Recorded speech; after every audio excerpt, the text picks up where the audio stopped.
김철중의 이름은 낳는다. 여름 휴가를 맞아 이 수술을 계획하시는 분들이 많을 것 같은데요. 바로 시력 교정술입니다. 시력 교정술이 국내에 들어온 지 벌써 30년이 지났지만 여전히 시력 교정술을 둘러싼 오해나 궁금증도 많습니다. 오늘 이 시간에는 그래서 시력 교정술에 대해서 얘기를 해보도록 하겠습니다. 네, 시력 교정술의 세계적인 권위자로 꼽히는 이종호 밝은 세상 안과 대표 원장님 모셨습니다. 네, 어서 오세요. 안녕하세요. 안녕하십니까. 네, 이종호입니다. 그 시력 교정술의 정의는 어떤 거죠? 우리가 흔히 굴절 이상이란 말 들어보셨나요? 우리가 이제 근시, 원시, 난시, 노안 이런 것을 우리가 굴절 이상이라죠. 네. 이런 것을 여러 가지 방법을 통해서 교정하는 것을 우리가 시력 교정 수술이라는 표현을 쓰죠. 일단 기본적인 안과 상식부터 우리 한번 정해보죠. 근시는 뭐죠? 쉽게 이야기하면 근시는 먼 게 잘 안 보입니다. 원시는 그 오히려 반대로 정반대죠. 반대로. 먼 쪽이 원주를 잘 보는 거고. 보이는데 가까운 게 안 보이죠. 난시는 흐릿하게 보이는 건가요? 그렇죠. 초점이 축에 따라서 달리 맺히니까 흐릿하게 보이고 뒤틀려 보이죠. 노안은요? 노안은 조금 내용이 다릅니다. 안구 내 중심에 보면 수정체가 있어요. 네. 그 수정체가 카메라 렌즈 같은 부위인데 이 애가 두꺼워지고 얇아지면서 초점을 잡아야 되거든요. 그런데 그게 나이가 한 40 정도 되면서 굳어서 잘 안 돼서 가까이 보이는 게 글씨가 이런 게 보이는 게 어려워지고 글자를 볼 때마다 두통이 생기는 게 노안이죠. 배소민 아나운서는 시력 교정술 한 거예요? 아니요, 저는 안 했는데 지금 한 0.5 정도거든요. 네. 오늘 좀 궁금증을 많이 좀 풀면 좋을 것 같은데 우선 라식과 라섹 이렇게 수술이 좀 나뉘잖아요. 근데 라식을 할 수 있는 눈이 있고 라섹을 할 수 있는 눈이 있다. 이렇게 좀 구분이 된다고 하는데 어떤 기준으로 이렇게 좀 나뉘는 건지. 우리가 각막이 있잖아요. 근데 상처 치유 과정에 표피의 각막 상처 치유와 실질부, 중심부에 있는 각막 실질 상처 치유 과정이 좀 달라요. 그러니까 실질에 들어가서 상처가 서로가 치유되는 것이 굉장히 스무드해져요. 이 각막 껍데기를 벗겨내는 것보다 예. 안에 쪽을 벗기는 게 나아요. 그렇죠, 그렇죠. 그러면 위에 거는 살짝 벗겨놓나요? 플랩이라고 해서 절편을 만들어요. 그래서 옆으로 제껴놔요. 그렇죠. 뒤치고는 그 표면 안에 있는 실질 바닥에다가 엑시무 레이저로 조사를 해서 근시, 원시, 난시만큼의 오목 렌즈화 만드는 거죠. 그러려면 잘 생각해 보면요, 각막 두께가 어느 정도 두꺼워야겠죠. 그 이유가 뭐냐? 우리 생체 조직이 안전성을 유지하기 위해서는 최소한 유지해야 될 각막의 두께가 있습니다. 자세히 보면은 눈 안은 알게 모르게 안압이라는 게 있거든요. 안압을 지탱할 수 있을 정도의 적당한 최소 단위의 각막을 유지를 해야 되니까. 오, 되게 중요한 거네요. 네, 굉장히 중요하죠. 그러다 보니까 각막이 얇은 사람, 또 승인돼야 될 양이 많은 고도근시 같은 경우는 라식의 한계가 오죠. 그 한계를 극복하기 위한 그 대체제로서 라섹이 개발된 겁니다. 그럼 이렇게 각막이 얇은 사람한테 이제 새로운 방법이 라섹이에요. 그렇죠. 그건 원리는 어떻게 됩니까? 앞서 이야기한 대로 라식은 절편을 만들어서 일부 들친다 했죠. 근데 라섹은 우리가 피부가 있듯이 각막도 껍질이 있어요. 그러니까 그건 상피세포층이라거든요. 그 상피세포층을 살짝 벗겨놔요. 예, 벗겨놓고서는 그 바로 위에 면에서 바로 레이저로 조사해서 성형을 하죠. 그래 되면 잔존할 수 있는 각막의 두께가 많이 남게 되죠. 근데 제가 듣기로는 라식은 뭔가 통증이 좀 덜하고 회복도 빠르다 이렇게 들었거든요. 라섹보다. 정확한 맞나요? 말씀입니다. 라식은 앞서 말씀드린 대로 각막 실질 안쪽을 레이저로 성형한다고 했죠. 그리고 절편을 다시 원위치하죠. 우리가 알고 있는 통증은 주로 표층 부위에 많이 관계를 해요. 그런데 라섹 같은 경우는 표층 부위에 상처가 많이 났기 때문에 그게 상처 수술 이후에 통증이 꽤 오래 가죠. 그런데 라식은 수술하고 나서 그 상처 라운드 마진만 이렇게 낫게 되면은 통증이 사라지기 때문에 오늘 만약에 라식 수술했다? 그러면 내일 아침에 자기가 운전해서 올 정도로 통증이 없어지죠. 근데 라섹은 한 2, 3일 가요. 환자 입장에서 라식을 할래요, 라섹 할래요, 이게 자기가 선택하는 게 아니네. 그러니까 그럼요. 가서 검사를 해서 네. 당신은 라섹이 맞습니다. 당신은 라식이 맞습니다. 정확한 말씀이에요. 현재 조건은 이제 정밀 검사를 통해서 그 안정성, 효율성 이거 다 점검하고 네. 이제 최종 결정은 닥터가 하셔야겠죠. 서전이 해야겠죠. 근데 검사는 구체적으로 어떤 검사를 하게 되나요? 검사 종류가 너무 많아요. 그러니까 우리 세부 사항의 항목을 다 따지면 거의 한 50 종류가 되죠. 우리 얼굴이 다 다르듯이 각막도 자세히 보면 형태학적으로 다 달라요. 그리고 일단 결국은 우리가 시력을 회복하기 위한 것은 각막을 통해서 수정체, 망막, 시신경 이렇게 가잖아요. 거기에 재반 특별한 질환은 없는지, 녹내장성 변화가 없는지, 망막의 질환은 없는지 재반 검사를 풀로 다 하게 되죠. 자, 이정호 원장께서는 이제 1990년대에 몇몇 안과 의사들과 함께 이제 국내 최초로 이제 라섹을 도입하신 걸로 이제 알려져 있는데 그 이후로도 이제 새로운 방법이 많이 이제 개발이 되지 않았습니까? 스마일 시력 교정술은 뭐예요? 스마일. 스마일 수술은 웃게 하는 거예요? 스마일이란 말 자체의 이니셜을 보면 네. Small Incision Lenticular Extraction이라는 편이에요. 아. 그러니까 그 각막의 실질 안에 그 사람의 근시운시 난시만큼을 나름대로 디자인을 해서 렌티클을 만들죠. 라식 라섹과 달리 각막의 표면에 한 3mm 정도의 절개를 해요. 그리고 수술하는 서전이 그 절개를 통해서 그 렌티클을 빼내요. 빼내게 되면 결국은 뭐죠? 각막 자체가 우리가 원하는 오목렌즈, 난시용 오목렌즈 형태로 변형이 되겠죠. 훨씬 정교한 작업이겠네요. 예, 이게 이제 과학적인 레이즈의 어떤 발전에 따라서 이게 가능하게 된 것이죠. 그러니까 그 사람의 디옵타나 난시의 축에 따라서 이걸 다 조절할 수 있는 레이즈의 성능이 가능했기 때문에 지금의 스마일, 뭐 더 진화해서 지금 스마일 프로 수술까지 진행이 되고 있죠. 그렇다면 지금 현재 그 시력 교정술에서 기존의 라식이나 라섹을 받는 환자 비율이 굉장히 줄어들었겠네요. 조금씩 줄고 있습니다. 라식 라섹보다는 조금이라도 안정성이 있고 그리고 안 근조증의 영향도 덜 받고 여러 가지 장점이 많은 쪽으로 조금씩 옮겨가고 있죠. 그런데 그 이렇게 각막을 어떻게든 깎거나 각막을 이렇게 조정을 하거나 하는 방식으로도 시력 교정이 안 되는 사람도 있을 거 아니에요. 이렇든 저렇든 이유에서 각막의 수술을 할 수 없는 경우일 수가 있을 수도 있겠죠. 요즘 많이 하는 게 또 안내렌즈 삽입술이라는 게 있습니다. 안내렌즈 삽입술. 예, 그게 이제 우리가 ICL 수술이라는 표현을 쓰는데요. ICL이 뭐예요? 임플란티드 컨택트 아, 렌즈죠. 임플란티드. 컨택트 렌즈 아, 그럼 컨택트 렌즈를 안에다 눈 안에 넣는 거예요? 넣는 거죠. 아니, 그러면 그 렌즈를 어디다 넣어요? 눈 안에 어디다가? 우리가 이제 정면 말고 단면에서 보면 각막이라는 게 있고요. 그 중간에 보면 홍채라는 게 있어요. 홍채 바로 뒤에 보면 또 수중체가 있어요. 그 수중체의 전면부와 홍채의 후면부 사이에 이제 우리가 안과 의사들 사이에서는 후방이라는 표현을 쓰는데요. 후방에 그게 딱 로케이션, 위치를 하게 되죠. 수술 자체는 각막을 통하죠. 각막의 3mm 이하의 절개를 통해서 하고 그리고 이제 술자가 그 렌즈를 말아서 들어가죠. 그러니까 3mm 존 안에 이 넓은 렌즈가 들어가요. 쭉 들어가서 안에서 펴지게 되죠. 렌즈의 두께나 각도도 이제 환자 상태에 따라서 골게 정확하게 늦겠죠. 사전 정밀 검사를 해서 이분이 수술을 해도 되느냐 안 되느냐가 일단 먼저 감별해야 되겠죠. 두 번째, 우리 눈도 개별적으로 형태학적, 기능학적으로 나름 특징이 다 있어요. 온갖 변수들을 다 컴퓨터로 계산하고 정리를 해서 거기에 합당한 렌즈 도수나 사이즈를 다 정해요. 그리고 심지어 이 렌즈가 수평으로 놓을 것이냐, 사축으로 놓을 거냐, 수직으로 놓을 거냐, 그거까지 다 디자인을 하죠. 그 시선 축에 따라서. 예, 예. 근데 저는 궁금한 게 일단 집어넣는 거잖아요, 렌즈를. 교체는 안 해도 되는 건가요? 만약에 이게 잘못됐으면 다시 뺄 수는 있어요? 그게 굉장한 의미가 있습니다. 그 가역성이라는데요. 예를 들어서 라식이나 라섹 같은 걸 어떻죠? 만약 레이저로 조사를 해서 성형을 하고 나면 성형하는 데 관계되는 많은 조직들이 다 날아가 버리잖아요. 그러니까 다시 원위치가 안 되죠. 근데 렌즈, ICL이라는 이 렌즈는 그냥 빼버리면 어때요? 그 전으로 원위치 하잖아요. 그래서 의학적으로는 굉장히 의미 있는 가역성 있는 수술이다. 이런 의미가 있어요. 그 다음에 노안 얘기를 해볼까요? 노안 수술은 어떻게 하는 거예요 또? 그 수중체가 원래 두꺼워지고 얇아지면서 멀리, 중간, 가까이에 따라서 두꺼워지고 얇아지는 그 기능, 그걸 우리가 조절력이라고 하거든요. 조절력이 떨어지기 때문에 어쩔 수 없이 가까운 게 안 보이고 그리고 억지로 보면 두통도 오고 이런 게 이제 노안이잖아요. 예전에 노안 교정 수술은 다양하게 있었어요. 라식 수술에서 약간 변형된 노안 라식 수술부터 시작해서 또 심지어 각막에 특수한 렌즈를 삽입하는 게 있어요. 그걸 우리가 이제 각막 인내일 렌즈 수술이라는 게 있는데요.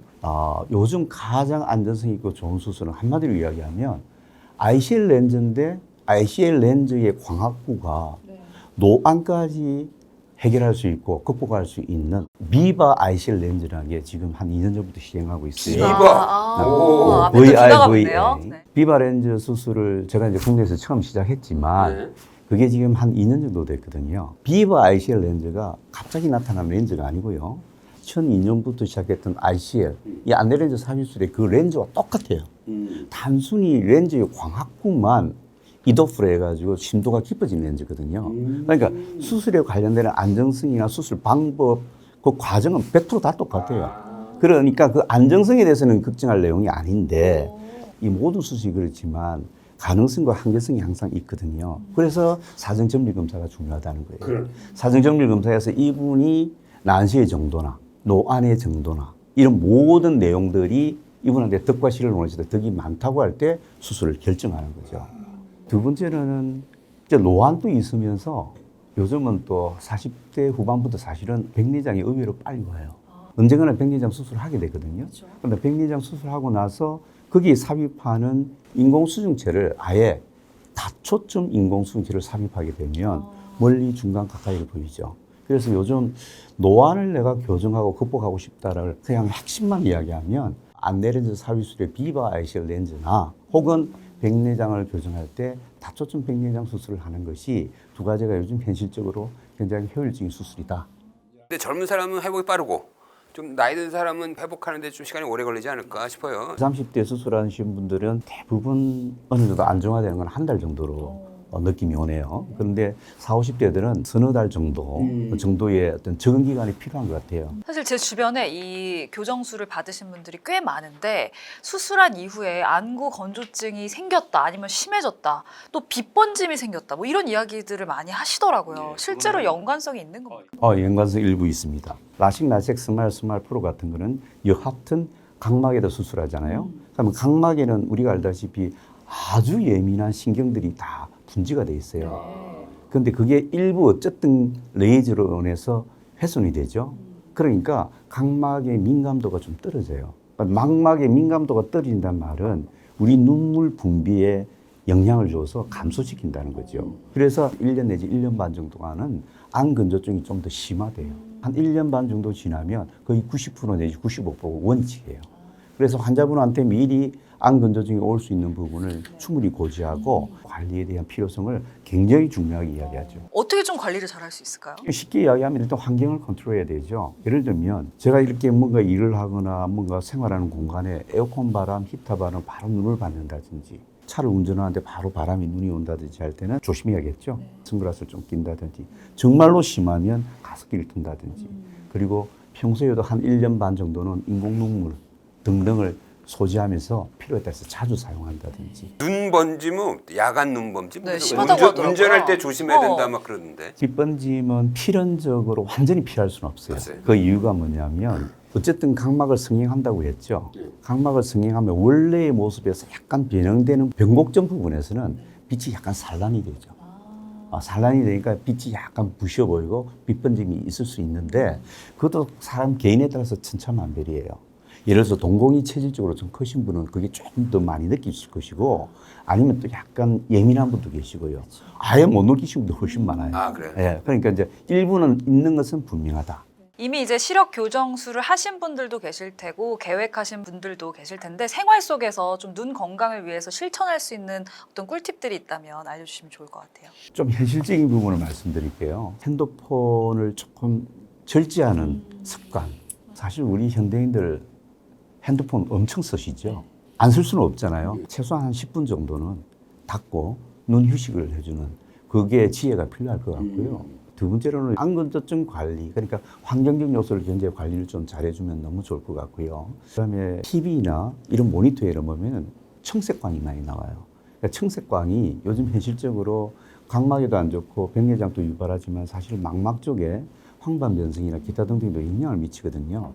그래서 우리가 자외선 차단, 청색광 차단과 같은 그런 부분에 좀 예민하게 좀 관심을 가지고 선글라스는 아주 습관적으로 쓰시는 게 꼭 강추합니다. 또 수면도 굉장히 중요합니다. 네. 우리가 잠자는 것이 단순히 잠만 자는 것이 아니고요. 우리 눈에 관련되는 엄청난 피로를 해소하죠. 눈물 분비도 그때 많이 영향을 미치거든요. 그래서 수면과 관련되는 질적 관리, 이것도 현실적으로 안 건강과 많이 밀접한 관계가 있습니다. 네, 끝으로 영상을 보고 계시는 구독자 여러분들께 한 말씀 부탁드리겠습니다. 잘 본다는 것 자체가 사실은 본다는 행위 이전의 삶의 질과 굉장히 영향을 미치잖아요. 그래서 아마 눈에 대한 불편함을 느끼시면 가까운 안과에 가서 사전정밀 검사를 먼저 해보는 게 중요할 것 같아요. 그리고 눈 건강에 관련되는 여러 가지 점검해 보시고 또 혹시나 수술과 관계없이라도 내 눈에 특별한 질환이 있는지 없는지 점검하는 것도 의미가 있거든요. 맞아요. 그렇게 하시고는 사진 정밀 검사의 데이터를 토대로 해당 선생님하고 수술의 여러 가지 가능성과 한계점 이런 걸 충분히 상의를 하셔가지고 많은 경험이 있으시는 어떤 선생님의 좋은 장비 하에서 자기 눈에 맞는 수술 방법을 잘 선택해서 수술하면 제가 봐서는 삶의 질에 크게 도움이 될 걸로 생각합니다. 영상 보시면서 궁금한 점 있으셨다면 댓글로 남겨주시고요. 좋아요와 구독, 알림 버튼도 꼭 눌러주시길 부탁드리겠습니다. 네, 함께해 주신 이종호 밝은 세상 안과 대표 원장님 고맙습니다. 네, 감사합니다. 감사합니다. 김철중의 이름은 낳는다. 눈 건강 특집 두 번째 시간입니다. 오늘은 소리 없는 시력 도둑이라고 불리는 질환이죠. 녹내장에 대해서 알아보겠습니다. 네, 정종진 김안과병원 녹내장센터 센터장님과 함께합니다. 어서 오세요. 안녕하십니까. 안녕하세요. 반갑습니다. 먼저 이게 전 세계적으로 3대 실명 질환이 있죠. 그 당뇨병성, 망막변증, 그리고 황반변성, 그리고 녹내장 아닙니까? 근데 최근 녹내장이 4년 새 20% 증가했고 녹내장으로 진료를 받고 있는 환자가 100만 명이 넘어섰다. 이게 왜 이렇게 이런 일이 벌어지고 있는 거예요? 일단 녹내장 진단되는 비율이 점차 나이도 어려지고 건강검진에서 발견되는 비율들이 많아지면서 그 엔수도 많아지는 것 같고요. 네. 그리고 이제 저희가 이 녹내장 심평원 자료로 저희가 녹내장 환자 수를 계산을 하고 있는데 사실 정확하게 따지면 녹내장이 아니더라도 상병이 들어간 경우들도 조금은 섞여 있습니다. 그러다 보니까는 이제 비율이 굉장히 100만 명 이렇게 이상 나타나고는 있는데 실제로 저희가 치료를 하는 입장에서도 녹내장 환자분들은 정말 많이 증가를 하고 있습니다. 근데 이게 이제 실명까지 부를 수 있는 무시무시한 병인데 왜 이름을 녹내장이라고 그랬어요? 뭔가 눈이 녹색으로 변해서 그럴 거다라고 생각을 할 수도 있는데 그거는 아니고요. 백내장이라는 질환은 굉장히 많이 들어보셨을 것 같은데 그 백내장이라는 한자를 좀 풀어보면 하얀색의 뭔가 가로막고 있는 장벽 이렇게 이제 풀이를 저희가 할 수가 있습니다. 근데 녹내장은 그 앞에 백자를 빼고 녹만 붙인 거거든요. 그렇게 되면은 뭔가 녹색으로 뭔가 가려진 장벽이 있다 이렇게 오해를 하실 수가 있는데 그런 거는 아니고요. 안압이 많이 올라가서 이제 각막이 뿌옇게 되는 경우들이 녹내장의 한 증상에 속할 수도 있는데 특히 이게 서양 쪽에서 먼저 나왔던 어원인데 서양 사람들의 홍채 색깔이 이제 우리랑 좀 다르게 또 밝잖아요. 그렇게 됐을 때 그런 뿌옇게 된 각막과 눈 속에 있는 홍채 색깔 그런 것들이 겹쳐지면서 이게 녹색으로 보이는구나 해서 뭐 녹내장이다 이런 식으로 얘기가 되었던 거지 실제로 눈이 녹색으로 변해서 그런 건 아닙니다. 환자 수가 굉장히 빠르게 급증하고 있다고 하셨는데 정확히 어떤 질환인지부터 먼저 알아야 될 것 같거든요. 녹내장은 아마 좀 어떻게 보면 생소하다고 생각을 하실 수도 있는데 저희 눈에 시신경이 있거든요. 근데 그 시신경이 점차적으로 손상이 되면서 시신경에 해당하는 시야가 있습니다. 그 시야가 점차적으로 좁아지는 질환이 이제 녹내장이라는 질환입니다. 안압이 올라가는 질환이라고 보통 알고 있잖아요. 그렇죠. 저희가 녹내장을 안압병이라고 이제 쉽게 설명을 드리는 이유가 녹내장의 치료가 안압을 낮추는 것이 유일하게 알려진 치료이기 때문에 이제 안압을 강조해서 말은 하고 있는데요. 네. 실제로 안압이 높아서 오는 녹내장도 많지만 우리나라 사람들 같은 경우에는 안압이 정상 범위에 있어도 오는 정상안압 녹내장이 훨씬 더 많습니다. 그러면 안압 갖고만 이 녹내장이냐 아니냐를 판단해서는 안 되는군요. 네, 그럼요. 실제로 뭐 안압이 40, 50대면 진짜 안통, 두통 그런 다른 증상이 함께 동반이 되고 뭐 시력이 떨어진다든지 그런 증상들이 올 수는 있는데 우리나라 사람은 거의 77% 이상이 정상안압 녹내장이거든요. 와, 오히려 정상안압이 더 많은 거네요. 사람들이 다 녹내장은 안압이 높다 이렇게 알고 있는데 그건 절대 아니네. 그러면 녹내장의 그러면 지각 증상은 뭐예요? 녹내장은 소리 없는 시력도둑이라는 별명을 갖고 있는 이유가 초기에는 증상이 없습니다. 그래서 환자들이 사실 검진이나 충혈이나 눈곱 때문에 병원에 갔다가 우연히 시신경 검사를 하고 녹내장 의심되니까 큰 병원 가보세요 라고 이렇게 오시는 분들이 훨씬 더 야, 많고요. 이거 무서운 얘기네. 안과에 가지 않는 이상 녹내장을 자기가 스스로 느끼고 진단하기가 어려운 거네요. 초기에는 당연히 그렇게 진단을 자각 증상으로는 할 수도 없고요.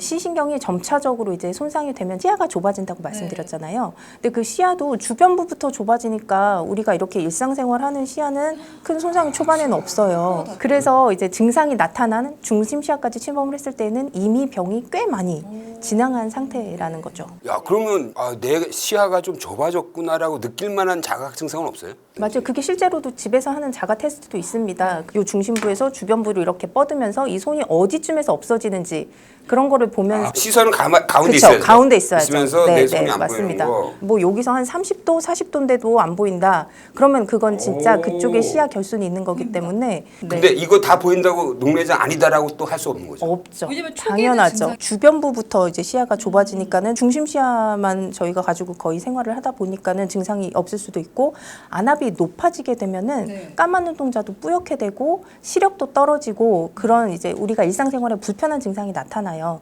근데 이제 그렇게 되는 거는 급성 폐쇄각 녹내장이라고 하는 굉장히 소수의 질병에서만 그런 급격한 증상이 나타나고 저희가 일상생활할 때 불편감이 없기 때문에 예, 초기에는 증상이 없습니다. 아니 그러면 안압이 정상인데도 녹내장이 생긴다 그랬잖아요. 네. 그럼 도대체 녹내장은 왜 생기냐? 왜 생겨요? 그 이유는 저희 같은 경우 이렇게 설명을 해드려요. 사람의 시신경은 각각 다 다르기 때문에 견딜 수 있는 압력이 다 다른 거예요. 예를 들어서 뭐 15라는 압력을 견딜 수 있는 시신경을 가지고 계시고 제가 뭐 25라는 압력을 견딜 수 있다. 근데 저희가 보통 정상 안압의 범위는 10에서 21mm 머큐리라고 얘기를 하거든요. 그러면 여기서 17이라는 압력을 저희 둘한테 동시에 준다. 그렇게 되면은 이제 정상 범위에 있는 압력이지만 시신경이 아까 15라는 압력밖에 견디지 못했기 때문에 녹내장이 발생하는 거고 저는 25까지 튼튼하게 견딜 수 있으니까 저한테는 녹내장이 발생을 하지 않는 거고 그런 차이가 있습니다. 최근에 통계를 보면 녹내장 환자 중 10명 중 2명은 40대다. 네네. 그럼 40대에 벌써 녹내장이 와? 그럴 수 있죠. 20, 30대에도 올 수 있습니다. 와. 요새 분들 건강에 엄청 신경 많이 쓰시기 때문에 젊은 분들도 건강검진 굉장히 많이 하시거든요. 근데 건강검진 할 때 아마 다 해보셨겠지만 안저 촬영이라고 해서 눈에 번쩍 빛을 쏘는 검사가 있는데 그 검사만 해도 시신경 사진이 찍히고 웬만한 검사는 저희가 다 확인을 할 수가 있습니다. 가족력도 좀 영향이 있을까요? 아, 네, 맞습니다. 부모님이 녹내장이 있다고 해서 100% 유전이 되는 그런 유전 경향은 아니지만 그래도 가족력이 있으면 녹내장의 발병 위험률이 높아지는 걸로 이미 보고가 되고 있습니다. 이 녹내장이 잘 생기는 무슨 위험 그룹이 있어요?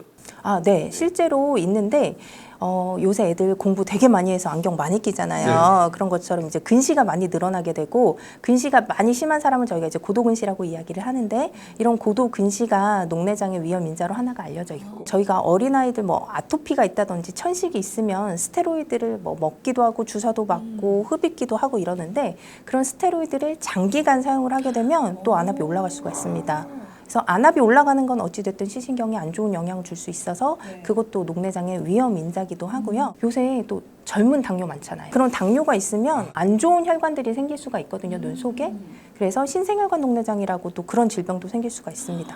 근데 저는 사실 녹내장이라고 해서 저하고는 좀 거리가 있는 질병이지 않나 이렇게 생각을 했는데 또 2030 40대 분들도 많이 걸린다고 하니까 좀 경각심을 가지고 잘 체크를 하는 게 중요할 것 같거든요. 아까 이 손으로 하는 거 말고 네. 일상생활에서 뭔가 이런 증상이 있으면 녹내장을 의심해 볼 수 있다. 이런 게 있으면 알려주시면 좋을 것 같아요. 일단 녹내장 환자분들이 주변부부터 시야가 좁아지니까 운전할 때 사이드미러 당연히 잘 보이실 텐데 어느 순간 주변에서 오는 차가 안 보인다든지 혹은 내가 사이드미러를 보려고 고개를 막 이렇게 돌려야 된다. 네. 혹은 녹내장 환자분들은 이제 대비감도라는 게 좀 떨어져요. 그래서 저희가 계단 같은 거 내려갈 때 그거 이제 계단 끝을 정확하게 아래 거랑 구분을 잘 못해서 조금 발을 헛딛는다든지 이런 경우들도 있을 수 있습니다. 그래서 그런 경우가 있다면 병원에 오셔서 한번 녹내장 검사를 해보시는 것을 권유드립니다. 눈이 조금 시리다거나 뭐 아프다거나 이런 증상은 없을까요? 아프다는 거는 안통이나 두통이 오는 급성으로 안압이 올라가는 녹내장에서는 충분히 그럴 수가 있고 근데 그 급성으로 안압이 올라가는 폐쇄각 녹내장이 무서운 게 뭐냐면요. 말씀드린 대로 두통이 같이 동반이 되거든요. 실제로 안압이 많이 올라가면 우리 애기 동자 있잖아요. 그것도 마비가 되거든요. 그러면 더더군다나 이제 저희 같은 경우에는 이거 머리 쪽에 문제 있는 거 아니야? 이렇게 생각을 할 수밖에 없어요. 의사들도. 그래서 그냥 MRI를 찍었는데 깨끗합니다. 괜찮습니다 하고 가게 되면 안압이 높은 채로 하루 이틀 묵히다가 또 안과 오는 경우들이 있거든요. 또 간헐적 폐쇄각 녹내장도 있거든요. 잠깐 안압이 올라갔다가 또 저절로 그게 풀려가지고 괜찮아졌다가 그런 경우들을 또 놓칠 수가 있어서 두통이 간헐적으로 있는데 신경과에서 뭐 특별한 거 없습니다 라고 이야기를 들으셨으면 그때도 한번 병원에 와보시는 것도 좋을 것 같아요. 그래서 의심이 돼서 병원을 찾게 되면 구체적으로 어떤 검사가 이제 이루어지게 되는 건가요? 건가요? 아까 그 안압이 그 뭐 중요하다고 말씀을 드렸는데 물론 정상 안압 녹내장일지라도 안압을 낮추는 것만이 유일한 치료거든요. 그래서 안압 검사가 굉장히 중요하고요. 네. 그리고 시신경에 손상이 오는 질환이라고 말씀드렸기 때문에 시신경이 구조적으로 얼만큼 손상이 됐는지 보는 뭐 비간섭 단층 촬영이라든지 뭐 망막 신경 섬유층 촬영 이런 것들이 있습니다. 그래서 그런 사진도 찍어보고 시야도 좁아지는 질환이기 때문에요. 시야 검사가 또 중요합니다. 네. 그러니까 진단이 됐을 때 어쨌든 적절한 치료를 빠르게 받는 게 중요할 것 네, 같은데 네. 어떤 치료가 이루어지게 됩니까? 일단 안압을 낮추는 치료들을 시행을 할 수밖에 없는데 정상 안압 환자도 안압을 낮추나요? 그럼요. 평균 안압 범위 내에서도 녹내장이 생기는 거고 네. 그 평균 안압 범위라도 어떤 개인한테는 그게 높은 안압인 거고. 맞아요. 네. 거의 80% 이상의 환자분들이 약물로 거의 안압이 하강이 많이 되고 있고요. 안압을 떨어뜨리는 약물은 어떤 효과를 내는 거예요? 눈 앞쪽은 이제 방수라는 물로 채워져 있고 눈 뒤쪽은 유리체라는 약간 젤리 같은 조직으로 채워져 있는데 근데 그 방수의 압력에 따라서 저희가 안압을 측정을 주로 하고 있는데 요 방수가 생성하는 양을 줄여준다든지 빠져나가는 거를 시원하게 많이 빠져나가게 하면 안압은 낮출 수 있거든요. 신기하다. 그러니까 방수 생성을 적게 해주고 한쪽은 잘 빠져나가게 해주고 요거를 적절하게 조화롭게 해서 80% 정도는 녹내장을 관리할 수가 있어요. 네, 약물로. 약물로. 그럼 그 20%는 어떻게? 이게 약이 효과가 분명히 없는 사람도 있고 약을 써도 이제 진행을 하시는 분들이 있습니다. 그럴 때는 저희가 뭐 레이저 치료가 해당이 되면 레이저를 할 수도 있고요. 네. 아니면 아예 수술로 방수가 많이 빠져나가게 해서 수술로 치료를 하는 경우들도 있습니다. 일단 레이저는 어디다 써요? 그 물이 빠져나가는 섬유주라는 곳에 있는 섬유주 세포에다가 세포가 이제 물을 그 빼주거든요. 하수 그 부위에다 이렇게 막 네, 쏘는 네, 거야? 네. 그렇게 하는 게 이제 개방각 녹내장에서 하는 레이저고 아까 제가 급성으로 안압이 올라가는 그런 녹내장에서는 사실 거기다 조사하는 게 아니고 갈색 동자 있죠? 갈색 동자에다가 구멍을 뚫어줘서 그래서 물이 그쪽으로 순환을 할 수 있게끔 해줍니다. 그럼 수술은 어떻게 해요? 수술은요, 크게는 양대산맥이 있었어요. 뭐 섬유주 절제술이라는 아까 그 섬유주 부분이 방수 유출로라고 했으니까 바깥쪽에서 그쪽에 이제 구멍을 뚫어서 눈 바깥쪽으로 물주머니를 좀 만들어주는 그런 수술이 하나가 있고 하나는 아메드 밸브 삽입술이라고 해서 그런 관을 또 넣어줘요. 눈 밖에서 안쪽으로. 그러면은 그 관을 통해서 눈 속에 있는 물이 눈 밖으로 빠져나가는 그런 큰 수술이 2개가 있었고 최근에 최소 침습 이제 녹내장 수술이라고 해서 구멍을 기존에 했던 아메드 임플란트라는 거의 구멍보다 훨씬 더 작은 이제 점점 작아지거든요. 그래서 막 최근에는 45 마이크로미터도 나와 있어요. 이게 모든 수술이 모든 환자한테 다 할 수 있는 건 아니거든요. 눈의 구조에 따라서 그리고 녹내장의 종류에 따라서 다 다르기 때문에 그건 저희가 환자분의 눈을 보고 알맞는 수술을 결정하고 있습니다. 근데 이거 수술을 했건 레이저를 했건 그 이게 들락날락하는 방수와 이 안압이 딱 맞았어. 그럼 완치된 거 아니에요? 우리 이렇게 상처 나면 시간이 지나면서 조금씩 아물고 흉터도 생기잖아요. 그런 것처럼 눈 수술도 마찬가지로 처음에 그렇게 방수가 잘 빠져나가다 그 부분이 또 유착이 생깁니다. 그러면은 또 못 빠져나가니까 안압이 올라갈 수가 있거든요. 그렇게 되지 말라고 이제 안약도 쓰고 뭐 저희가 추가로 뭐 주사침 시술도 하고 막 이런 걸 하거든요. 그 수술을 하더라도 끝이 녹내장은 아니다. 완치는 될 수 없는 네, 질병이다. 네. 그냥 꾸준히 관리해야 되네. 네, 꾸준히 관리해야 되고 한 번 손상된 신경은 다시 회복은 안 되거든요. 네. 그렇기 때문에 수술을 해서 더 이상 추가적인 시신경의 손상을 막는다. 이렇게 기억을 해주시면 좋을 것 같아요. 그러면 아까 이제 녹내장 때문에 막 요 정도에서 안 보이던 사람이 네. 그 안압 조절을 잘하는 치료를 하면은 싹 보여요. 다시. 아니요. 그러니까 이거 진짜 조기 치료가 정말 중요하네. 네, 조기 발견, 조기 치료가 조기 발견, 굉장히 조기 치료. 중요해요. 네, 그럼 녹내장을 위해서 생활 속에서 좀 실천할 수 있는 생활 습관이 있다면 어떤 게 있을까요? 그래서 생활 습관도 굉장히 많이들 물어보시는데 안압을 올리는 행동들을 좀 피해 주시는 것이 굉장히 우리 안압 관리 하지 중요하거든요. 않아? 하루에 커피 몇 잔 드시나요? 저는 한 잔 정도. 한 잔 네. 괜찮습니다. 그냥 2잔? 네, 2잔까지도 괜찮은데, 그러니까 사실 커피 그 안에 들어있는 카페인이 문제거든요.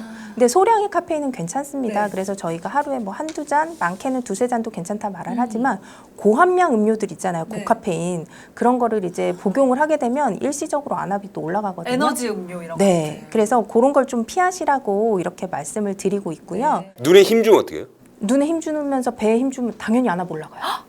배에 힘주는 것도 올라가요? 네, 네. 특히 뭐 요가 같은 거 할 때 네. 머리 완전 땅바닥으로 숙이고 엉덩이 볼록 올라온 그런 자세들 있잖아요. 네. 그 자세가 가장 안압을 많이 올리는 요가 자세라고 되어 있습니다. 그럼 녹내장 있는 분들은 이런 무게치는 근력 운동보다는 네. 좀 유산소 위주로 해주는 게 좋겠네요. 맞습니다. 그래서 요거는 유산소 운동을 하시면 안압이 실제적으로 낮아진다는 연구들이 있어요. 그래서 조깅이나 뭐 걷기, 수영 같은 거 그런 운동을 좀 추천을 드리고 있습니다. 나이가 들면 이제 만성 질환이 생기면서 약물을 많이 복용하잖아요. 이 약물 복용으로 인해서 안압이 올라가는 경우도 있나요? 네, 실제로 있고요. 저희가 스테로이드라는 게 그래서 가장 무서운 것 같습니다. 스테로이드 안약이나 뭐 먹는 약도 다 안압을 올릴 수가 있다고 되어 있고 정상인에서도 스테로이드를 복용을 하거나 안약으로 썼을 때 안압이 올라간다고 이제 알려져 있는데 녹내장 환자에서는 그 비율이 훨씬 높다고 알려져 있거든요. 그래서 본인이 녹내장이 있으면 다른 뭐 정형외과를 가든 류마티스 내과를 가든 가셨을 때 녹내장이 있는 걸 꼭 밝히셔야 돼요. 그래야겠네. 네, 그래야 저희가 최대한 스테로이드 없는 약물로 사용을 하시라고. 최근에 또 무슨 다이어트 약물이 뭐 녹내장 유발한다고 뭐 기사 나왔잖아요. 식욕 억제제 중에 일환이고 토피라메이트라는 성분인데요. 원래 이 약이 다이어트 약으로 개발이 된 게 아니고 항경련제거든요. 발작을 하는 환자분들한테 이 약을 썼는데 희한하게 이분들이 살이 빠지는 거예요.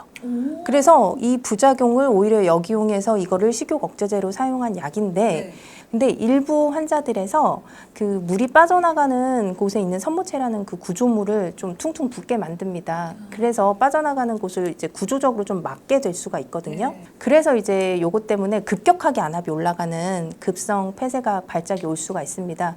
근데 이제 급성으로 아까 제가 안압이 올라가면 레이저 치료 아까 한다고 말씀드렸잖아요. 근데 이 토피라메이트에 의한 것 같은 경우에는 이 약만 끊어주면 좀 기다리면 다 좋아지거든요. 그래서 폐쇄각 녹내장으로 오진을 하게 되면 또 레이저 치료 엉뚱하게 해버릴 수가 있어요. 어머나. 꼭 내가 토피라메이트 먹고 있다라고 얘기하셔야죠. 얘기를 꼭 해야 그쵸. 되는 거네. 하셔야죠. 그리고 또 이제 제가 들은 얘기 중에 녹내장 환자는 비행기를 타면 안 된다 뭐 이런 말도 있더라고요. 정답만 말씀드리면 타셔도 됩니다. 어. 비행기 타면은 기압을 고도에 따라서 일정하게 유지해주는 장치가 기내에 다 있습니다. 그래서 안압의 변화가 심하지 않기 때문에 녹내장 환자들은 이제 타셔도 되는데 녹내장 환자분들 말고 이제 망막 박리나 뭐 황반원공이라는 그런 질환이 있는데 그거 수술하게 되면은 눈 속에 가스를 넣어놓을 수가 있거든요. 그런 가스는 그 고도에 따라서 팽창을 할 수가 있어서 그런 분들만 이제 가스 거의 다 빠진 다음에 타세요라고 얘기는 하고 녹내장 그거는 환자분들은 이제 타셔도 돼요. 안압 조절을 약물 치료로 한다고 그랬잖아요. 안압 조절 약은 어떻게 해요? 매일 먹어야 돼요? 안압 조절은 진짜 매일매일 넣으셔야 되고요. 하루에 한 번 넣는 약도 있고 하루에 2번 넣는 약도 되게 있거든요. 안약이에요, 안약? 네, 저희는 거의 다 안약이고요. 먹는 안압 하강제가 있기는 합니다. 근데 일시적으로 쓸 수밖에 없는 게 그 약 자체가 콩팥에 돌도 생기게 만들 수가 있고요. 아이고. 콩팥 기능도 좀 떨어뜨릴 수가 있고 전해질 불균형도 가져올 수 있어서 부작용이 있군요. 네, 단기적으로 저희가 급하게 안압을 낮출 때만 먹는 약 쓰고 나머지는 전부 다 안약으로 치료하시면 돼요. 안압 조절한 안약은 진짜 꼭 들고 다녀야겠네. 안약 같은 경우는 이제 꼭 제때, 제 시간에 그렇게 넣어주시는 것이 굉장히 중요하고요. 혹시라도 이제 까먹었다. 그러면은 생각났을 때 바로 넣어주시고 그 다음에는 다시 원래 저만 하던 시간에 그게 하루에 한 번 넣으면은 24시간 가니까 하루에 한 번 넣으라고 하는 거고요. 2번 넣는 거는 한 번 넣으면 12시간 가니까 2번 넣는 거거든요. 아침에 8시에 넣으셨으면 저녁에도 8시에 넣으세요. 이렇게 설명을 그냥 그렇네요. 해드리고 있어요. 제가 또 여기서 궁금한 점이 사실 눈에 좋다는 영양제도 시중에 굉장히 많이 나왔잖아요. 실제로 좀 도움이 될까요? 가장 많이 알고 있는 영양제 뭐가 딱 떠오르세요? 루테인. 그쵸. 다 이렇게 말씀을 하시고 환자분들도 오면 뭐 선생님 교수님 저 이거 루테인 먹으면은 녹내장이 좋아요? 이렇게 물어보시는데 일단 아니에요. 루테인은 황반변성이 있는 그런 분들한테 도움이 되는 거지 녹내장 환자분들이 꼭 영양제를 드시고 싶다 하고 이제 물어보시면 시신경의 혈액순환이 좀 부족해서 녹내장이 악화가 되는 경우들도 있어서 그런 혈류 개선을 위해서 은행나뭇잎 추출물 성분이 있거든요. 그래서 그런 거를 또 복용하시라고 이렇게 말씀도 드리고 뭐 요새는 비타민 B3 성분이 좀 고용량으로 먹으면 녹내장 환자들 시기능을 개선시켜 주더라라고 이제 해외에서 연구가 되고 우리나라에서 지금 하고는 있습니다. 이제 얘기 들어보니까 이게 녹내장이 실명까지 부를 수 있고 시야가 좁아지는 아주 심각한 질병인데 자각 증상은 거의 없고 그러면 정기적으로 안과에 가서 검진을 받아보는 수밖에 없는데 몇 개월 아니면 몇 년 주기로 안과를 가는 게 좋은가요? 일단 아무런 증상이 없는 건강한 성인이라도요 40세 이상이면 한 번 정도는 일단 녹내장 검사를 받아보라고 권장을 드리고 있고요. 병을 치료받고 있으신 분들은 이제 안압은 주기적으로 가서 재고 정밀한 검사들은 6개월에서 1년 단위로는 해주셔야 저희가 진행 속도를 파악을 할 수가 있습니다. 저희가 지난 시간에 이제 시력 교정술에 대해서 알아봤는데 녹내장 수술을 한 환자분이 나중에 라식이나 라섹을 하고 싶다 이렇게 원하신다면 혹시 그 수술을 좀 할 수가 있을까요? 라식, 라섹 수술 자체가 뭐 녹내장을 악화시키거나 위험하게 만드는 거는 아니라 그래서 이제 뭐 하셔도 된다고 말을 할 수도 있지만 굴절 교정 수술을 하고 나면 질환의 안정을 위해서 저희가 스테로이드라는 안약을 씁니다. 근데 아까 계속 말씀드렸다시피 이 안약이 안압을 올릴 수가 있고 정상인보다는 녹내장 환자에서 더 올릴 수가 있으니까 녹내장 환자분들은 좀 신중하게 생각하시라고도 말씀을 드리고요. 저희가 안압 검사를 할 때 녹내장 환자분들한테는 이렇게 직접 접촉을 해서 재는 그런 안압을 저희가 측정하고 있는데 라식, 라섹 수술을 하신 분들은 각막 그 곡률이 변해요. 안압의 정확도가 좀 떨어집니다. 그래서 이런 것까지 다 설명을 드리고 나는 그래도 안경 벗는 게 더 중요하다 하시면 이제 뭐 하시라고 이렇게 말씀을 드릴 때도 있습니다. 네, 오늘은 녹내장에 대해서 다양한 이야기 나눠봤는데요. 끝으로 저희 구독자 여러분들께 당부의 말씀 부탁드리겠습니다. 녹내장은 완치가 되는 질환은 아니지만 그 상태에서 머무를 수 있는 질환이거든요. 그래서 꾸준하게 약물 저만하시면서 정기적으로 병원에서 병이 진행하지는 않는지 체크만 하신다면 크게 걱정하지 않으시고 생활을 하실 수도 있을 것 같습니다. 자, 오늘 나는 얘기 듣고 이제 이게 녹내장이라는 게 정말 초기에 자각 증상이 전혀 없기 때문에 꼭 한번 녹내장 안과 검진을 한번 해봐야겠구나 이런 생각이 좀 들었습니다. 자, 오늘 말씀 나눠주신 정종진 기방과병원 녹내장센터 센터장님 감사드리고요. 영상 보시면서 궁금한 점 있으셨다면 댓글 남겨주시기 바랍니다. 저희는 다음 이 시간에 유익한 건강 정보로 찾아오겠습니다. 고맙습니다. 네, 감사합니다. 고맙습니다. 예. 자, 김철중의 이름은 낳는다. 이제까지 저희가 각종 암에 대해 이야기를 나눠봤는데요. 오늘은 정말 생소하지만 반드시 알고 있어야 할 암에 대해서 이야기 나눠보도록 하겠습니다. 바로 눈에 생기는 안구종양, 안암에 대해서 오늘 얘기를 나누겠습니다. 네, 오늘은 김민 강남 세브란스 병원 안과 교수님과 함께하겠습니다. 어서 오세요. 네, 예, 안녕하세요. 안녕하십니까. 안녕하십니까. 자, 이 눈에도 암이 생긴다. 사람들이 많이 모르고 있을 텐데요. 이렇게 안구에 생기는 종양, 안구에 생기는 암, 도대체 어디에 생기는 거예요? 이 앞에 생기는 거예요? 네, 앞에도 생길 수는 있는데요. 가장 흔히 생기는 곳은 이제 눈 속에서 많이 생기고 있습니다. 이 보이는 부분 말고. 맞습니다. 예, 그래서 저희가 이제 뭐 안구 종양이라고 표현을 하지만 조금 더 구체적인 용어는 안구 내 종양이라고 해서 눈 속에 생기는 걸 조금 더 구체적으로 말하는데요. 전체 발생하는 이제 종양과 암 중에서 안구 내에서 발생하는 게 가장 흔하다고 말씀드릴 수 있겠습니다. 아니, 저희가 이렇게 보이는 눈은 전체 눈의 극히 일부라고 들었어요. 맞습니다. 원래 눈이 굉장히 크다고 알고 있는데 맞습니다. 몇 퍼센트 정도가 이렇게 보이는 그래서 건가요? 지금 저희가 그냥 이렇게 딱 봤을 때 겉으로 보이는 거는 전체 안구에 글쎄요 한 10% 미만이라고 생각을 하고 있습니다. 그러니까 눈을 둘러싼 곳에 생기는 악성 종양을 통틀어서 안암이다 이렇게 네, 맞습니다. 부른다고 하셨는데 네. 그러면 이 안암에도 뭐 종류가 좀 있는 건가요? 예, 그래서 이제 뭐 저희가 크게 이제 눈에 발생하는 악성 종양, 암들을 이제 나눠 봤을 때 이제 보통 이제 뭐 소아나 성인에서 이제 흔히 발생하는 것으로 나눠서 얘기를 하고 있는데요. 성인에서 이제 가장 많이 발생하는 그 원발성 안암은 이제 저희가 흑색종, 조금 더 구체적으로 말하면 뭐 맥락막 흑색종이라고 흑색종. 네. 맥락막이라는 게 그러면 그 안구를 둘러싼 하나의 막의 종류가 여러 막이 있는 거죠? 맞습니다. 예. 그래서 저희가 이제 눈 속을 이렇게 들어가게 되면 망막이 있고 망막 바로 뒤에 이제 맥락막이라는 구조가 있는데 이게 흑색종이 잘 생긴 거예요. 예, 그곳에 이제 있는 그 멜라닌 세포가 비정상적으로 분열을 해서 커지고 했을 때 그것이 이제 바로 흑색종으로. 그리고 이제 또 망막에 생기는 건 이제 망막 모세포종 이건 이제 소아에서 또 생기는 흔한 이제 종양 중에 하나가. 근데 이게 흔한 암은 아니잖아요. 맞습니다. 굉장히 드문 암이라고 보시면 될 것 같습니다. 발생률이 몇 퍼센트? 발생률이 정도나요? 그래서 한국인 데이터도 좀 사실 업데이트 되기는 해야 되는데 저희가 지금 생각하기로는 100만 명당 1명 이하라고 생각을 하고 있습니다. 100만 명당 예, 한 명. 그래서 이 흑색종 같은 경우는 이제 100만 명당 1명 이하인데 아시아 지역에서는 특히 빈도가 좀 낮고요. 미국이나 유럽과 같은 이 서양 국가로 가면은 그 발생률이 한 적어도 7, 8배에서 많게는 10배까지도 높습니다. 그래서 100만 명에서 한 7, 8명 정도? 예, 이 정도 이렇게 상대적으로 높은 발생률을 보이고 있습니다. 그래서 인종에 따라서 상당히 좀 차이가 있는 질환입니다. 보통 몇 살 때 환자가 몇 살 때 많이 생겨요? 흑색종이나 이런 거는요. 보통 제일 호발 연령대가 일단은 평균적으로 봤을 때 한 5, 60대 정도 될 것 같습니다. 5, 60대. 예. 근데 최근에는 이렇게 제가 좀 진료를 보다 보면 뭐 젊은 환자들 중에서는 20, 30대도 조금 있고요. 최고령 환자들 중에서는 뭐 90세 때도 이렇게 진단을 했던 경우가 있습니다. 근데 도대체 이게 왜 생기는 거죠? 그러니까요. 뭐 자외선이? 발생 원인을 어느 하나 딱 꼬집어서 이것 때문이다라고 얘기하기에는 아직은 연구가 계속 필요한데요. 그 이제 자외선도 중요한 원인 중에 하나일 거라고 이제 학계에서는 생각을 하고 있습니다. 그리고 당연히 어떤 특정 유전자의 이상이 그 멜라닌 세포의 비정상적인 그 증식을 초래하는 것으로 생각을 하고 있습니다. 외래의 안구 종양이나 안구암으로 오는 환자들의 유형. 제일 흔한 유형은 어떤 거예요? 어떻게 거쳐서 오는지? 전체 한 3분의 1에서 한 2분의 1 정도는 오. 환자들이 이제 뭐 눈에 이상이 있어 일단 근처 안과를 갔더니 눈 속에 종괴가 보인다, 혹이 있다. 이것이 그게 있는데 이게 양성인지 악성인지는 잘 모르겠다. 근데 그 혹이 보인다는 거는 망막을 들여다 본 거네요. 맞습니다. 예, 그러니까는 그 정도까지만 해도 저는 성공이라고 생각합니다. 그러네. 일반인들도 느낄 수 있는 게 이제 비문증이라는 증상이 있습니다.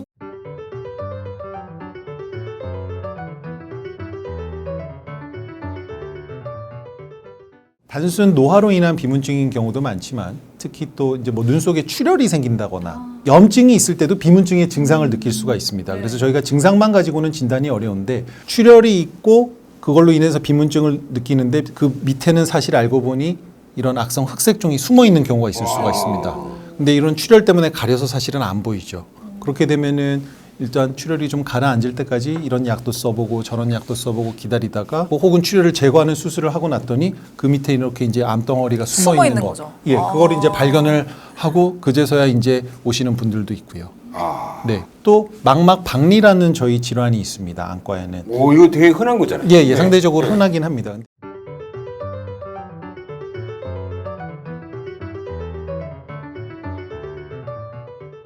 근데 이게 이제 악성 이제 종양이 자라게 되면 그 위로 이제 망막이 떨어질 수가 있습니다. 그것도 2차적으로 망막 박리를 유발을 할 수가 있습니다. 그렇죠. 예. 그래서 실제로 망막 박리로 진단을 받고 망막 박리 수술을 하려다가 딱 보니 뭔가가 이상해서 오시는 분들도 있고요. 어떤 분들 중에서는 망막 박리 수술을 받고 오시는 분들도 있습니다. 예. 근데 일반적인 그럼 검진으로는 이렇게 발견하기가 쉽진 않은 건가요? 일반적인 검진을 통해서는 그렇게 발견이 쉽지는 않지만 그래도 아주 초기에 증상이 전혀 없는 경우에 저희가 어떤 검사를 통해서 작은 종양들을 초기에 발견을 할 수는 있습니다. 그래서 사실은 이제 검진이나 이런 것들을 저희가 항상 이렇게 권유를 드리고는 있는데요. 특히 이제 초기에 발견하면은 더더욱 치료 효과가 좋을 수 있기 때문에. 안과에 가면은 요새 장비들이 갖춰져 있잖아요. 그래서 그 안구 CT 있잖아요. 왜? 이 안구 CT에는 안 걸려요? 만약에 중심 부분에 있다면 걸릴 수는 있지만 CT가 만능 해결사는 아니기 때문에 그 눈 속 전체를 다 볼 수 있는 이미징 장비가 필요합니다. 그래서 CT 말고 저희가 광각 안저 촬영이라는 검사를 시행을 하고 있는데요. 그것을 시행을 하면은 그래도 눈 속에 한 80%, 90%까지는 어느 정도 볼 수가 있습니다. 그래서 상대적으로 이게 중심부에 있을 때는 크기가 작더라도 증상을 유발을 하기 때문에 그런 경우에는 이제 환자분들이 오히려 초기에 안과를 갔다가 병원으로 내원해서 저희가 조기에 진단을 하는데 오히려 굉장히 주변부에서 종양이 자라게 되면은 초기에는 증상이 전혀 없습니다. 그래서 상당히 많이 진행이 된 경우에만 증상이 있어서 굉장히 늦게 오시는 경우들이 많습니다. 특히 이제 고령화 사회에서 이제 노인성 황반 변성이라든지 이런 질환들의 발생이 이제 급증을 하고 있기 때문에 갑작스러운 시력 저하가 있을 때는 안과 전문의 진료를 권장드리고 있습니다. 교수님이 보셨을 때 의심이 된다, 안 하면 의심이 된다 했을 때 이루어지는 어떤 검사가 있을 거 아니에요? 어떤 것들이 이루어지게 됩니까? 어떤 OCT라든지 여러 안저 촬영, 눈 속 혈관, 조영술 등 안과에서 시행하는 기본적인 검사들은 종양이 있는 환자분들을 대상으로 모두 시행을 하고 있습니다. 거기에 이제 추가적으로 안과에서 일반적으로 시행하고 있지 않은 MRI도 시행을 하고 있습니다. 그래서 눈 MRI를 촬영을 해서 그 종양의 크기를 좀 측정을 하고 혹시 주변부에 안구 외쪽으로 혹시 암세포가 침윤을 일으키지는 않았는지 또 확인을 하고 있습니다. 거꾸로 폐암이나 다른 암이 일루도 전이 올 수 있어요? 예. 그래서 폐암, 유방암 이런 암들은 1차적으로 눈에서 제가 발견을 해서 오히려 역으로 진단을 하는 경우가 있습니다. 그래서 제가 안과 의사지만 또 굉장히 중요한 역할을 한다라고 생각을 하는 게 예를 들면은 전혀 아무런 그 기왕력이 없는 건강하신 분이 어느 날 갑자기 눈이 이상하다고 왔는데 근데 이 종양이 일반적으로 눈에서 발견되는 종양이 아니라고 의심이 되는 경우에 있어서는 눈 검사를 또 적극적으로 하면서 동시에 엑스레이라든지 이런 일반적인 내과 의사들이 하는 검사를 해서 역으로 이 암이 어디서 왔는지를 추적해 나가는 역할을 하고 있습니다. 그래서 오히려 제가 눈에 발생하는 눈 종양도 진단을 하지만 뭐 폐암이라든지 유방암을 진단을 해서 그쪽으로 이제 의뢰를 드려서 그쪽에서 또 치료를 하면서 동시에 저는 눈도 같이 치료를 하고 이런 경우들도 종종 있습니다. 제가 기억에 남는 분인데 그분은 이제 젊은 분이셨는데 어느 날 이제 본인이 이게 이제 척추 골절이 뭐 이렇게 물건을 들다가 척추 골절이 발생을 했다고 하더라고요. 그래서 이제 그런 과거력이 있었다. 그래서 그 척추 골절이 있어서 모 병원에서 계속 그 치료만 받고 있었는데 제가 그게 좀 약간 이상하다고 생각을 해서 막 이렇게 추적을 해서 했더니 결국 그 척추 골절의 원인은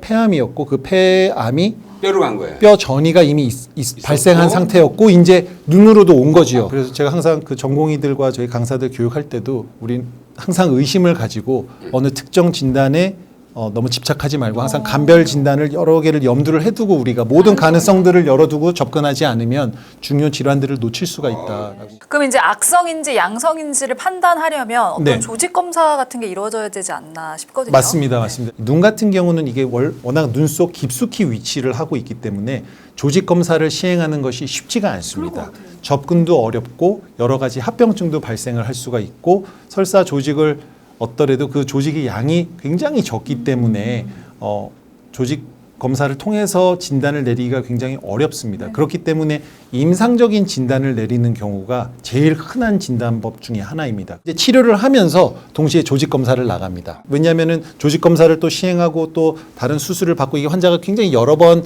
그런 침습적인 치료를 받는 게 부담이 될 수가 있기 때문에 치료를 하면서 조직 검사를 동시에 시행을 하기도 하고요. 눈에 이제 각막이 있고 결막이 있는데 거기다 바늘을 찔러야 되는 거 아니에요? 쭉 들어가야 될 거 아니에요? 맞습니다. 그러면 그 자체가 손상을 일으킬 것 같은데. 맞습니다. 맞습니다. 아프고 환자분들도 겁도 나고 출혈도 나고. 출혈도 발생을 합니다. 실제로 출혈도 발생하고 심각한 문제가 생겨서 그것 자체로 인해서 또 2차 수술이 필요할 수 있기 때문에 저희가 조직 검사를 할 때는 굉장히 신중하게 접근을 해야 되고요. 그래서 이제 저 같은 경우는 최소 침습적인 방법을 활용을 하고 있습니다. 보통 과거에는 이렇게 좀 굵은 바늘들을 사용을 해서 눈 속을 찌르고 들어갔었는데 이런 경우는 이제 문제들이 많이 발생해서 저 같은 경우는 이제 그 머리카락처럼 가는 미세 바늘이 있습니다. 이 바늘은 워낙 가늘기 때문에 출혈이라든지 망막 박리 혹은 여러 가지 합병증들이 발생할 수 있는 확률을 최소화하면서 동시에 진단적 목적의 조직 채취를 가능하게 하는 그런 그 시도를 제가 이제 처음을 사실은 했었고요. 바늘 자체는 제가 개발한 건 아니고 다른 치료적인 목적으로 사용되던 그런 도구였는데 제가 이것을 치료 목적으로 사용하다가 이것을 왜 우리가 종양 진단적 목적으로 사용해 볼 수 없을까라는 이제 의문점을 가지게 됐고 그래서 시행을 하게 됐습니다. 이제 그 바늘 사이즈를 게이지라고 하는데 이 게이지가 낮을수록 굵거든.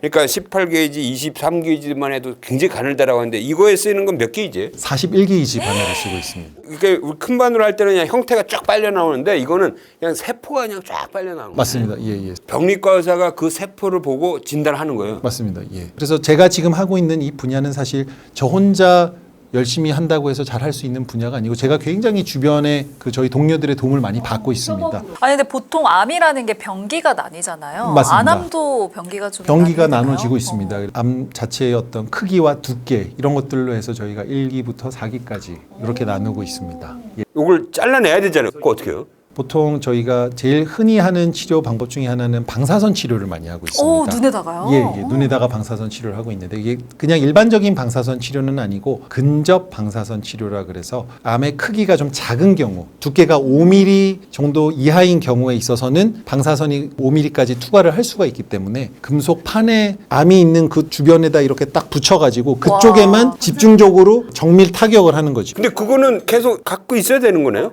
그래서 이제 삽입을 하고 저희가 정해진 시간 동안 계산된 방사선 양이 전달이 되면 제거를 하고 평균 뭐 한 짧게는 2, 3일 길게는 5, 6일 정도 이렇게 병실에 입원을 하게 됩니다. 안타깝게도 크기가 큰 경우도 상당히 많습니다. 이 방사선 치료만으로는 부족한 환자들이 굉장히 많기 때문에 5mm까지는 방사선이 투과한다라고 말씀을 드렸는데요. 그 이상의 크기에 있어서는 수술적 절제술이 들어가게 됩니다. 그 눈 안쪽을 절제한다는 말씀이신 맞습니다. 거죠? 그래서 눈 속 조직에 많은 손상이 발생할 수 있고 굉장히 다량의 출혈이 생길 수 있기 때문에 제가 봤을 때는 안과 수술 중에서 가장 고난이도의 수술이 아닌가라고 생각을 하고 있고 그래서 실제로 이게 워낙 수술도 어렵고 합병증 발생률이 높기 때문에 좀 위험한 수술이기도 해서 전 세계적으로 이 수술을 하는 사람이 그렇게 많지는 않습니다.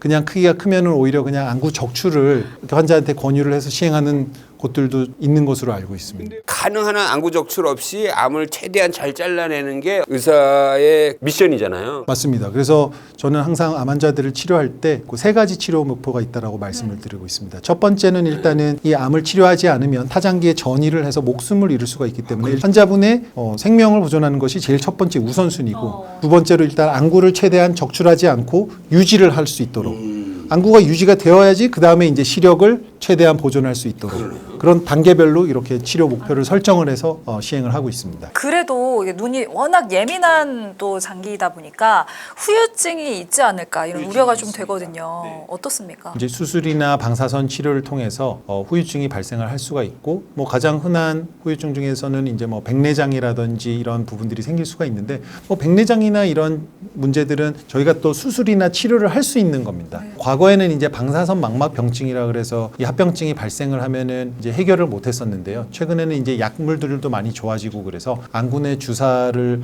이제 시행을 하게 되면 정기적으로 시력을 어느 정도 최대한 보존을 할 수가 있습니다. 그래서 저는 제가 치료한 모든 환자분들은 외래에서 정기적으로 경과 관찰을 하면서 해당 주사 치료를 시행을 하고 있습니다. 이게 참 진단도 늦은 경우도 많고 뭐 접근하기도 어려운 부분은 많은데 어찌됐건 안구 종양의 치료 후 생존율, 치료 성적은 어때요? 저희 병원 데이터를 보면 치료 성적은 상대적으로 좀 좋은 것 같습니다. 가장 어려운 부분은 그 전이를 막을 수 있는 방법이 없기 때문에 전체 치료 받았던 환자들 중에서 그래도 30%에서 많게는 50%까지도 다른 장기로 전이를 할 수가 있습니다. 예. 근데 물론 전이를 한다고 해서 꼭 반드시 사망하는 것은 아니기 때문에 생존율은 그래도 한 80% 이상. 네, 80% 괜찮다. 예. 예후가 좋은 80% 편이네요. 예. 어떤 암이든 마찬가지겠습니다만 예방을 잘하는 게 중요하지 않을까 싶습니다. 평소에 저희가 꼭 알아둬야 할 실천할 수 있는 어떤 수칙이 있다면 사실 뭐 비단 눈뿐만이 아니라 암이라는 것은 결국은 건강한 뭐 생활 습관들이 중요하다라고 생각을 하고 있고요. 특히 근데 이제 눈의 포커스를 가지고 해볼 수 있는 게 굳이 있다라면 장시간 외출을 할 때는 선글라스 착용을 통해서 자외선을 차단할 수 있는 노력을 하는 것을 이제 권장을 드리고 있고요. 저희가 눈에서 발생하는 많은 질환들, 백내장, 황반 변성 등등 모두 그 자외선이 어느 정도 영향을 주는 것으로 알려져 있기 때문에 자외선 차단을 위해서 선글라스 착용을 저는 권장을 드리고 있습니다. 그리고 안과를 정기적으로 검진하지 않는데 이것도 굉장히 중요할 것 같아요. 맞습니다. 특별히 불편한 게 없어도 정기적으로 건강검진을 받게 되는데 안과도 마찬가지로 큰 불편감이 없더라도 이렇게 1년에 한 번이라든지 이렇게 정기적으로 안저 검사를 시행을 받으시면 암의 발생률은 워낙 낮기 때문에 암에 걸릴 확률보다는 오히려 안과적인 질환들을 또 조기에 발견해서 조기에 시행받는다면 저희 건강한 눈을 유지하는 데 도움이 되지 않을까 생각을 하고 있습니다. 자, 오늘 얘기 들으면서 야, 암이라는 게 정말 곳곳에서 발견되고 이런 아주 조그만 부분이지만 암이 생길 수가 있다라는 생각을 항상 가져야겠구나 또 그런 생각도 했어요. 맞습니다. 건강검진, 눈 검진도 주기적으로 받아주시는 게 좋을 것 같고요. 평소에 이제 외출하실 때는 선글라스를 꼭 착용하시는 것도 큰 도움이 될 것 같습니다. 오늘 영상 보시면서 궁금한 점 있으셨다면 댓글 남겨주시고요. 함께해 주신 김민 강남 세브란스 병원 안과 교수님 고맙습니다. 감사합니다. 감사합니다. 예. 수고하셨습니다.